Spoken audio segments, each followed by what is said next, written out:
আজকে আমি সূরাতুন নিসার দুটি আয়াত শেয়ার করতে চাই। একটি আয়াতে আল্লাহ বলছেন সবার আগে কোন কোন পাপগুলো থেকে আমাদেরকে দূরে থাকা প্রয়োজন। অনেক সময় একজন মুসলিমের জীবনে কাজের অগ্রাধিকার নির্ধারণের ক্ষেত্রে সঠিকভাবে বুঝের অভাব দেখা দেয়। কিছু কিছু কাজ অন্য কাজের চেয়ে বেশি গুরুত্বপূর্ণ, অন্যান্য কাজের চেয়ে আপনার নামাজ বেশি জরুরি। ইসলামের এমন অনেক আমল রয়েছে যা জীবনকে সৌন্দর্যমণ্ডিত করে তুলবে, কিন্তু সেই কাজগুলো গুরুত্বর দিক থেকে নামাজের কাছাকাছি পর্যায়েও নেই, বা পাপ কাজের ক্ষেত্রেও এরকম প্রাধান্য রয়েছে। অনেক আমল রয়েছে যেগুলো আমাদের করা উচিত, যেমন ঘরে প্রবেশের সময় ডান পা দিয়ে প্রবেশ করা উচিত, টয়লেটে প্রবেশের সময় বাম পা দিয়ে প্রবেশ করা উচিত, এবং নির্দিষ্ট দোয়াগুলো পড়া উচিত। এ ধরনের আমলগুলো করার চেষ্টা থাকা উচিত, এগুলো উপেক্ষা করার কোনো সুযোগ নেই। কিন্তু এমন অনেক পাপ কাজ রয়েছে যেগুলো করা কবিরা গুনাহ। অনেক সময় এই অগ্রাধিকার নির্ধারণের ক্ষেত্রে মানুষ যখন সঠিক জ্ঞানের অভাব থাকে, তখন তারা ছোট ছোট ব্যাপারকে বেশি গুরুত্ব দেয়। তারা নিশ্চিত করতে চায় যে আমি অমুক অমুক সুন্নাহ ঠিকভাবে পালন করছি তো, অমুক অমুক দোয়াগুলো নিয়মিত পড়ছি তো, শুক্রবারে সূরাতুল কাহফ পড়ছি তো, ইত্যাদি ইত্যাদি। তো তারা ছোট ছোট আমলগুলো সঠিকভাবেই আদায় করে, কিন্তু একই সময়ে চোখের সামনে থাকা বিশাল বিশাল গুনাহগুলো অনায়াসেই করে ফেলে। করার সময় দ্বিতীয়বার চিন্তাও করে না। যেমন ধরুন হারাম উপার্জনের টাকা, জিনা করা, সুদ, এরকম বড় বড় গুনাহ, বিরাট বিরাট শয়তানি পাপগুলো সে অনায়াসেই করে যায়। মনে হয় যেন চোখ থাকতেও সে অন্ধ। ছোট ছোট আমলগুলো আপনি ঠিকই গুরুত্ব দিয়ে করে যাচ্ছেন, যেন মনে মনে ভালো ফিল করতে পারেন যে যাক, আমি তো ধর্ম পালন করছি। এজন্যই কুরআন আমাদেরকে বিভিন্ন আমলের সঠিক অনুপাত ঠিক করে দিয়েছে। আল্লাহ এ আয়াতে বলছেন, ইনতাজতানিবু কাবাইরা মা তুনহাউনা আনহু, যদি তোমরা নিষিদ্ধ কাজের বড় বড়গুলো হতে বিরত থাকো। সুতরাং দেখা যাচ্ছে এমন অনেক বড় বড় পাপ রয়েছে যেগুলো থেকে আমাদের অবশ্যই বিরত থাকতে হবে। যদি আমরা এটা করতে পারি, তাহলে ছোট ছোট পাপের ক্ষেত্রে আল্লাহ বলছেন নুকাফিরু আনকুম সাইয়্যাতিকুম, তাহলে আমি তোমাদের ছোট ছোট পাপগুলো ক্ষমা করে দেব। অর্থাৎ আগে সিরিয়াস ব্যাপারগুলো যত্ন নাও। কোরআন যেগুলোর উপর গুরুত্ব আরোপ করেছে, যেমন টাকা উপার্জনের বিষয়টা, কিভাবে আমরা টাকা আয় করি এবং কিভাবে তা ব্যয় করি, সে ব্যাপারে আগে যত্নবান হওয়া, এটা খুবই সিরিয়াস একটা ব্যাপার। আমাদের আশেপাশে যারা আছে তাদের অধিকারের ব্যাপারে সাবধান থাকা, যারা এতিম বা অভাবগ্রস্ত তাদের দেখাশোনা করা। সূরা মাউনে আল্লাহ বলছেন, ফাযালিকাল্লাযী ইয়াদউল ইয়াতীম, সেই ব্যক্তি যে এতিমকে গলা ধাক্কা দেয়। এগুলো বড় ধরনের পাপ। তারপর যেভাবে আমরা আমাদের ব্যবসা বাণিজ্য চালাই, কেউ যদি আপনার কাছে টাকা পায়, কোনো কন্ট্রাক্ট মানতে যদি ওয়াদাবদ্ধ হন, কোনো সেবা প্রদান করার জন্য যদি আপনাকে বেতন দেয়া হয়, কাজের ক্ষেত্রে সততা বজায় রাখা। ঠিক একইভাবে কোরআনে বর্ণিত সবচেয়ে ভয়ঙ্কর পাপগুলোর একটি হলো সুদ। একইভাবে আমাদের পবিত্রতা রক্ষা করা, অর্থাৎ জেনা ব্যভিচার থেকে বিরত থাকা, এটা কবিরা গুনাহ। এটা এত বড় গুনাহ যে আল্লাহ বলছেন লা তাকরাবুজ জিনা, ব্যভিচারের কাছেও যেও না। অন্যান্য ছোট ছোট গুনায় তোমরা হয়তো জড়িয়ে পড়বে। হতে পারে তোমার নামাজে যথেষ্ট মনোযোগ ছিল না, অজুটাও হয়তো উত্তম রূপে করা হয়নি। হতে পারে যখন নামাজ পড়ছিলে তখন অন্য কোথাও মন পড়েছিল। হতে পারে হজ বা উমরা করার সময় কিছু কিছু নিয়মকানুন ঠিকমতো পালন করতে পারোনি। কখনো কখনো হয়তো ধৈর্য হারিয়ে ফেলেছিলে। এই ছোট ছোট বিষয়গুলো ক্ষমা করে দেয়া হবে, কারণ তোমরা বড় বড় পাপ থেকে বিরত ছিলে। ছোট বড় পাপের এমন একটি তারতম্য কোরআনে জোর দিয়ে উপস্থাপন করা হয়েছে। কিন্তু এই আয়াতের যে ব্যাপারটি আমার কাছে বেশ চমৎকার লেগেছে, সেটা শুধু তিনি যে আমাদের পাপগুলো উপেক্ষা করবেন তা নয়, বরং এই পাপগুলোর কথা মনে করে আমরা প্রায় লজ্জিত হয়ে পড়ি। আল্লাহ এর সাথে সাথে আরো যোগ করে বলেন, ওয়ানুদখিলুকুম মুদখালান কারিমা, এবং সম্মানজনক স্থানে তোমাদের প্রবেশ করানো হবে। অন্য কথায়, ওই ছোট ছোট ত্রুটিগুলোকে উপেক্ষা করে তোমাদেরকে সম্মানিত করা হবে, মর্যাদা দেয়া হবে। আর ওই সব লজ্জাজনক ব্যাপারগুলো তোমাদের রেকর্ড থেকে মুছে ফেলা হবে। তাই যখন তোমরা আল্লাহর সামনে আসবে, অপমানিত হবে না, তোমাদের সম্মানজনক স্থানে প্রবেশ করানো হবে। এই আয়াতের আরেকটি ব্যাপারও আমার কাছে বেশ চমৎকার মনে হয়েছে। এই আয়াতের পূর্বের কয়েকটি আয়াতে কিছু কিছু কবিরা গুনাহ নিয়ে কথা বলা হয়েছে, যেমন ব্যবসায় প্রতারণা করা, কাউকে অন্যায়ভাবে হত্যা করা। আর ছোট ছোট পাপ ক্ষমা করে দেওয়ার আয়াতের ঠিক পরের আয়াতে আরো অসাধারণ উপায়ে জীবনের বিভিন্ন বড় বড় পাপে জড়িয়ে পড়ার যে মূল কারণ সেটা বলা হয়েছে। আল্লাহ আযজা ওয়া জাল্লা বলেন, ওয়ালা তাতামান্নাউ মা ফাদ্দালাল্লাহু বিহি বা'দাকুম আলা বা'দ, আর তোমরা আকাঙ্ক্ষা করো না এমন সব বিষয়ে যাতে আল্লাহ তাআলা তোমাদের একের উপর অন্যের শ্রেষ্ঠত্ব দান করেছেন। তো আমাদের ক্ষেত্রে যা ঘটে যখন আমরা এমন কাউকে দেখি যে আমাদের চেয়ে বেশি টাকা উপার্জন করে, আমাদের চেয়ে তার চেহারাটাও বেশি সুন্দর, তার গাড়িটাও উত্তম, তার সাংসারিক জীবনটাও প্রশান্তির। কখনো কখনো ভাই বোনের মাঝেও এই হিংসা দেখা দেয়। যেমন আমি বলতে শুনেছি, আমার বোনের গায়ের রং আমার চেয়ে উজ্জ্বল। হিংসা বিভিন্ন প্রকৃতির হতে পারে। কারো ভালো কিছু থাকার কারণে আপনি তাকে ঈর্ষা করতে পারেন, এবং আপনার নিজের সেটা না থাকার কারণ নিয়ে সারাক্ষণ চিন্তা করতে পারেন। আর এই চিন্তা আপনাকে শেষ করে দিতে পারে। এটা ছোট বড় যে কোনো কিছুর জন্য হতে পারে। এটা বস্তুগত বিষয়, যেমন অর্থকড়ি, ঘরবাড়ির জন্য হতে পারে।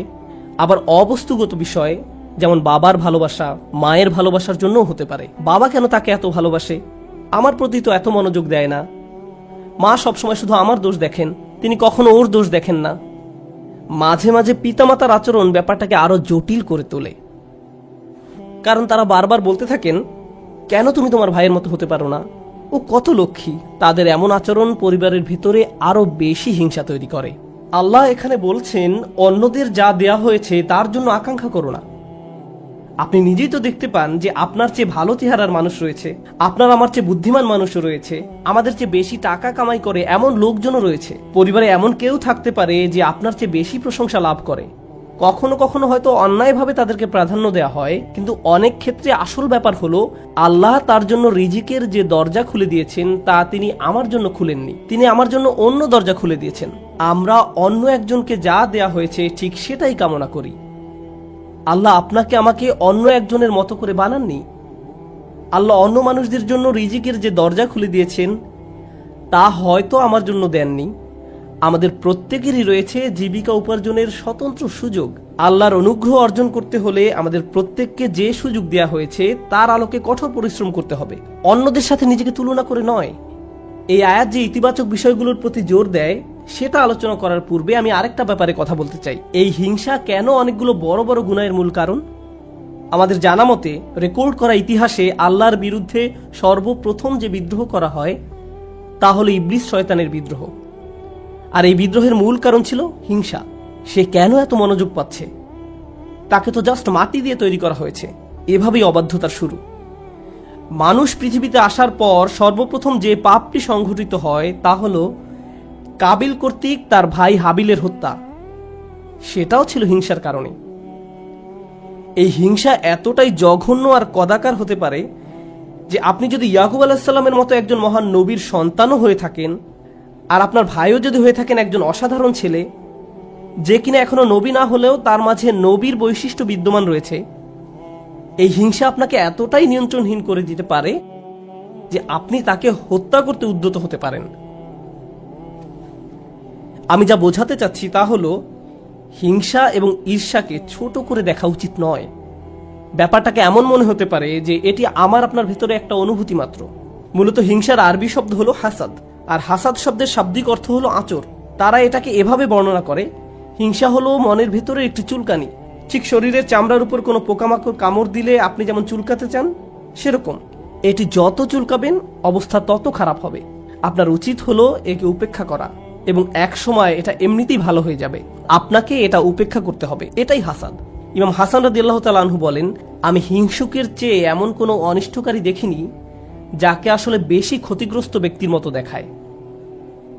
সাধারণত কেউ ক্ষতি করলে অন্য একজন তার এই ক্ষতির কারণে ক্ষতিগ্রস্ত হয়, কিন্তু হিংসার ক্ষেত্রে ক্ষতিকারী নিজেই নিজের ক্ষতি করে। সে হিংসা করছে, কিন্তু এই হিংসার কারণে নিজেই নিজের অনিষ্টের শিকার হচ্ছে। আর এ কারণেই সূরা ফালাকে হিংসুকের হিংসা থেকে আমরা আল্লাহর নিকট আশ্রয় প্রার্থনা করি। ওয়া মিন শাররি হাসিদিন ইযা হাসাদ। হিংসুকের অনিষ্ট থেকে যখন সে হিংসা করে, ঠিক সেই মুহূর্তে যখন সে হিংসা করে, এটা খুবই গুরুত্বপূর্ণ একটা ব্যাপার। এই হিংসার কারণে আপনার আমার জীবনে ভয়ঙ্করতম সমস্যা তৈরি হতে পারে। এখন আমি নিজেকে বিশ্লেষণ করতে চাই। যখন আমি নিজেই অন্যকে হিংসা করতে শুরু করি, তখন কোন কোন ধরনের নিয়ামত থেকে নিজেকে বঞ্চিত করি? যখন আমি নিজেই অন্যের উন্নতি সহ্য করতে পারি না, ব্যাপারটা আর একটু খোলাসা করে বলছি। তামান্নি জাওয়ালিন নি'মা বিদুনিহি। আপনি ইচ্ছা করেন যে তার যেন এই নিয়ামতটি না থাকে। ব্যাপারটা এমন নয় যে আচ্ছা ওই ভাই খুবই শক্তিশালী, আমি যদি তার মতো শক্তিশালী হতাম। না না না, আমি ইচ্ছা করি যে সে অসুস্থ হয়ে পড়ুক আর আমি শক্তিশালী হয়ে উঠি। আপনি ইচ্ছা করেন তার মাঝে যেন ওই ভালো বিষয়টা না থাকে। কোন কারণে সে ওইটা পাবে? আচ্ছা, সে প্রমোশন পেয়েছে, এখন আমারও ইচ্ছা হয় যে আমিও যেন প্রমোশন পাই। না না না, হিংসা হলো আমি চাই সে বরখাস্ত হোক আর আমি প্রমোশন পাই। আপনি তার ব্যর্থতা দেখতে চান, আপনার ভেতরের কিছু একটা চায় তার যেন পতন ঘটে। তার পতনের ফলে আপনার জীবিকায় সমৃদ্ধি আসে না, আপনার এতে কোনো উপকার হয় না, তবু আপনার ভেতরের কিছু একটা তার পতন কামনা করে। যদি তার পতন ঘটে তাহলে আপনার কাছে তা ভালো লাগবে। এটাই হলো হাসাদ। কিভাবে এটা একজনের ভালো দিক ধ্বংস করে দেয়? আমরা ইবলিস শয়তান সম্পর্কে জানি। আল্লাহ তাকে ফেরেশতাদের কাতারে রেখেছিলেন, এর চেয়ে উন্নত কোনো মর্যাদা হতে পারে না। কিন্তু হিংসা তাকে এত উচ্চ পর্যায় থেকে একেবারে নিম্নতম পর্যায়ে নামিয়ে দিয়েছে, আল্লাহর নিকট থেকে বহু দূরে সরিয়ে দিয়েছে। চিন্তা করতে পারেন এত বড় মর্যাদা কেড়ে নেওয়া হলো, এর মূল কারণ ছিল হিংসা। চিন্তা করতে পারেন মূল কারণ হলো নিজেকে অনেক বড় কিছু মনে করা। হিংসার কারণে হত্যার মতো জঘন্য অপরাধ সংঘটিত হলো। আল্লাহ সূরা আরাফে বর্ণনা করেন, কাআন্নামা কাতালান নাসা জামিআ, সে যেন গোটা মানব জাতিকে হত্যা করলো। হিংসার কারণে হত্যার মতো জঘন্য অপরাধ সংঘটিত হলো, আর এই মহাপাপের মূল কারণও ছিল হিংসা। এই সকল উদাহরণের মূল শিক্ষা হলো আমাদের নিজেদেরকে ভালো করে বিশ্লেষণ করে দেখা উচিত আমরা নিজেরা এই রোগে আক্রান্ত কিনা। ভালো করে খতিয়ে দেখা উচিত আমাদের মাঝে এই ঘৃণ্য ব্যাধিটি আছে কিনা। মানুষ শুধু টাকা পয়সা নিয়ে হিংসা করে না, মানুষ প্রায় সব কিছু নিয়ে হিংসা করে। পরিবারের সবার মনোযোগের কেন্দ্রবিন্দু হওয়া, এটা এমনকি ধর্মীয় পরিমণ্ডলেও ঘটতে পারে। ভাই জানেন, অমুক শায়েখ, তার ভিডিও মানুষ বেশি দেখে। আপনি তার ফলোয়ারদের সাথে নিজের ফলোয়ারদের তুলনা করছেন কেন? মাহফিলে তাকে কেন প্রধান বক্তা করা হলো, তাকে কেন সবচেয়ে ভালো সময় বক্তব্য দিতে দেয়া হলো? এমন ঘটনা মসজিদেও ঘটতে পারে। ভাই দেখেছেন তারা কত টাকা তুলেছে, আমরা এত টাকা তুলতে পারিনি। আর এই মনোভাব প্রতিযোগিতায় সীমাবদ্ধ থাকে না, হিংসায় পরিণত হয়। কেন তারা আমাদের চেয়ে ভালো করছে? এই হিংসা এমনকি ধর্মীয় পরিমণ্ডলেও আঘাত করতে পারে। মদিনায় আসার পর সাহাবীরা ধারণা করেছিলেন মদিনার ইয়াহুদিরা সবার আগে ইসলাম ধর্ম গ্রহণ করবে। এ সম্পর্কে কোরআনে এসেছে, আফাতাতমাউনা আন ইউমিনু লাকুম, তোমরা কি আশা করো যে তারা তোমাদের কথা ঈমান আনবে?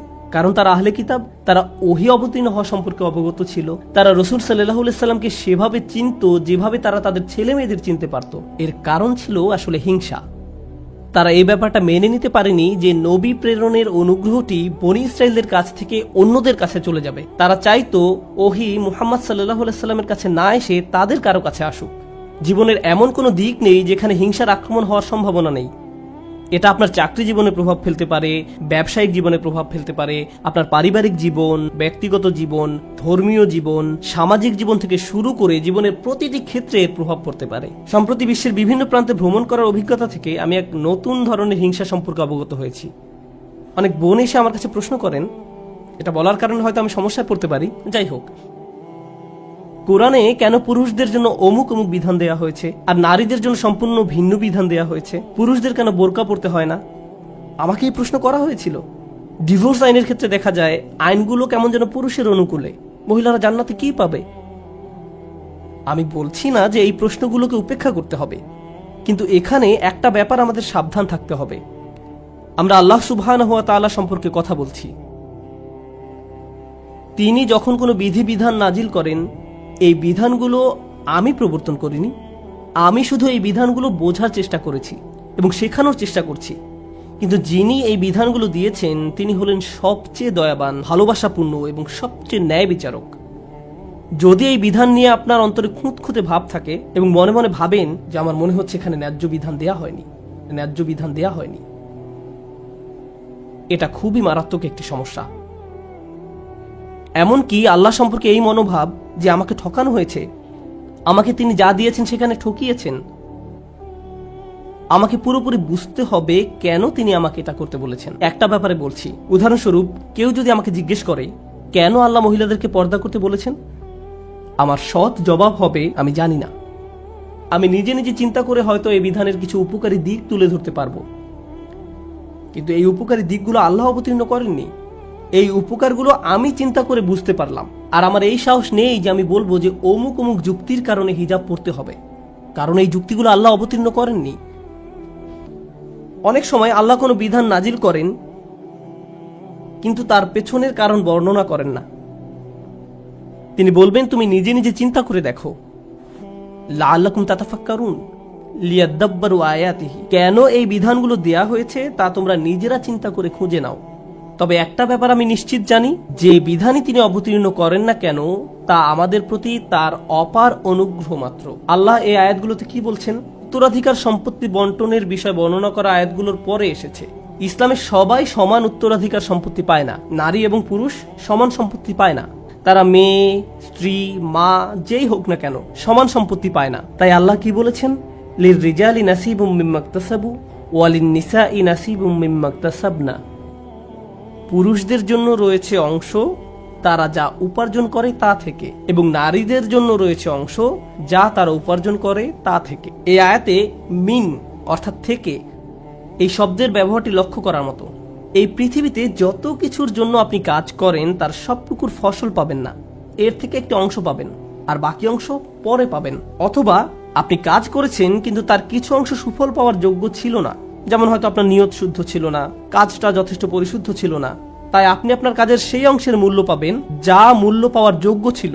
তাই আল্লাহ বলছেন পুরুষরা কি পাবে তার জন্য একটি মান আমি নির্ধারণ করে রেখেছি, আবার নারীরা কি পাবে তার জন্য একটি মান আমি নির্ধারণ করে রেখেছি। তারপর তিনি বলছেন ওয়াসআলুল্লাহ মিন ফাদলিহি, কুরআনের অসাধারণ একটি বাক্য। এর অর্থ হলো আর আল্লাহর কাছে তার অনুগ্রহ প্রার্থনা করো। এখানে ফাদল দ্বারা শুধু অনুগ্রহ বোঝায় না। হিংসার ক্ষেত্রে হিংসুক ব্যক্তি মনে করে অমুক আমার চেয়ে বেশি ফাদল পেয়েছে, অমুক ব্যক্তি সম্পত্তির দিক থেকে আমার চেয়ে বেশি ফাদল বা অধিক আনুকূল্য পেয়েছে, অথবা চেহারা সুরতের দিক থেকে বা সুযোগ সুবিধার দিক থেকে বেশি আনুকূল্য পেয়েছে। বাসায় কোনো মেয়েও এমনটা অনুভব করতে পারে, কারণ তার বোন বিয়ের সব প্রস্তাব পাচ্ছে কিন্তু সে পাচ্ছে না, আমার বোন আমার চেয়ে বেশি ফাদল পেয়েছে। আল্লাহ বলছেন যদি তুমি ফাদল পেতে চাও তাহলে আল্লাহর অন্য কোনো সৃষ্টির চেয়ে বেশি চাওয়ার পরিবর্তে সরাসরি আল্লাহর কাছ থেকে নিজের জন্য ফাদল চাও।